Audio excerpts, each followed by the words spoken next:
Сабактын темасы керектөөчүлөр. Бүгүнкү сабактагы негизги түшүнүктөр кемүүдөгү чегине жеткен пайдалуулук мыйзамы жана керектөөчүлөрдүн суверенитети. Керектөөчүлөр кимдер? Керектөөчүлөр жаңы төрөлгөн наристеден баштап чоң кишиге чейин кайсы кесип болбосун баардыгы керектөөчүлөр болуп саналат. Керектөөчүлөрдүн муктаждыгын канааттандырууда керектөөлөр төмөндөгүлөргө бөлүнөт. Адамдын керектөөлөрү же муктаждык болуп саналат, же муктаждык.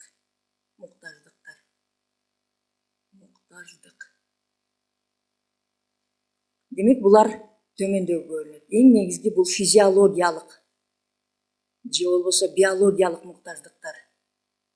Физиологиялык муктаждыктар же болбосо физиологиялык керектөөлөр. Буга эмнелер кирет? Мына бул жерде сүрөттө тартылып тургандай эң негизги тамак аш, ошондой эле баардык эмне керек болсо адамга суу, абадан баштап калган үй, жай, кийим, кече жана башкалардын баардыгы ушул адамдын физиологиялык керектөөлөрүнө кирет экен. Бул жерге жазбай эле коелу, мейли тамак аш деп коелу, кийим, кече, үй, жай жана башка эмеректердин баардыгы адамдын физиологиялык керектөөлөрүнө кирет экен. Кийинки керектөөлөрү бул моралдык керектөөлөр.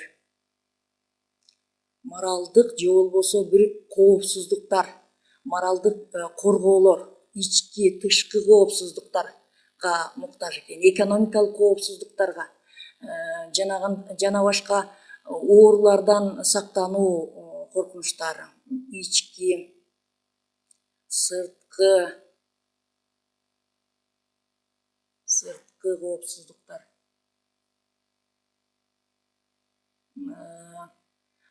Ошондой эле ар кандай оорулар жана башка коопсуздуктар бул моралдык керектөөлөрүнө кирет экен.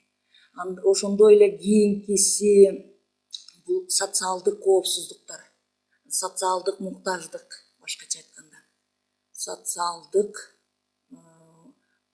керектөөлөр адамдын социалдык керектөөлөрүнө эмне кирет? Бул адам үй бүлө күтүүгө, доско,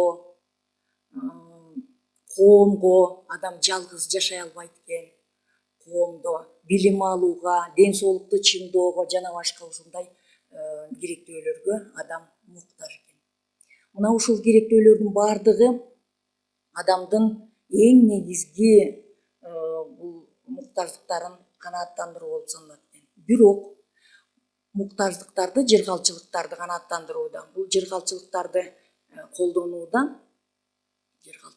адамдар колдонууда канааттанат экен. Адам канааттанат. Башкача айтканда, мисал келтирсек, ушул керектөөлөрүнө адам канааттанат. Мисалы, жөнөкөй гана мисал, жайдын күнү адам ушунчалык суусап турганда балмуздакка муктаж болуп атат. Кезде биз график түрүндө берсек, бир Y огуна пайдалуулукту жайгаштыралы. Y огуна пайдалуу жерге жазсак, пайдалуулук. Ал эми биягына саны X огуна ошол колдонула турган товардын саны, муктаж болуп аткан товардын саны. Пайдалуулук эгерде бир даана балмуздактын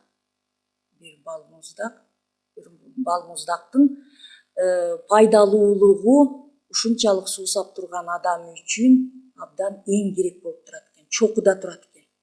Ошол бир балмуздак. Ал эми бир балмуздак жегенден кийин экинчи балмуздактын пайдалуулугу биринчиникиндей барабар болушу мүмкүнбү? Экинчи даана балмуздактын пайдалуулугу жок, андан төмөнүрөөк болот. Себеби бир аз да болсо ал адам өзүнүн муктаждыгын же болбосо керектөөсүн канааттандырып калды. Ал эми үчүнчү даана балмуздактын керектүүлүгү андан да төмөнүрөөк болот экен. Себеби бир аз каныгып калат экен. Адам каныкты. Балмуздакты кайра эле керелгечке жегенге же болбосо баягы керектүүлүгү мында эгерде процент менен алсак бул биринчи балмуздактыкы 100% болуп атса, кийинки 80, анан 70, 60 болуп.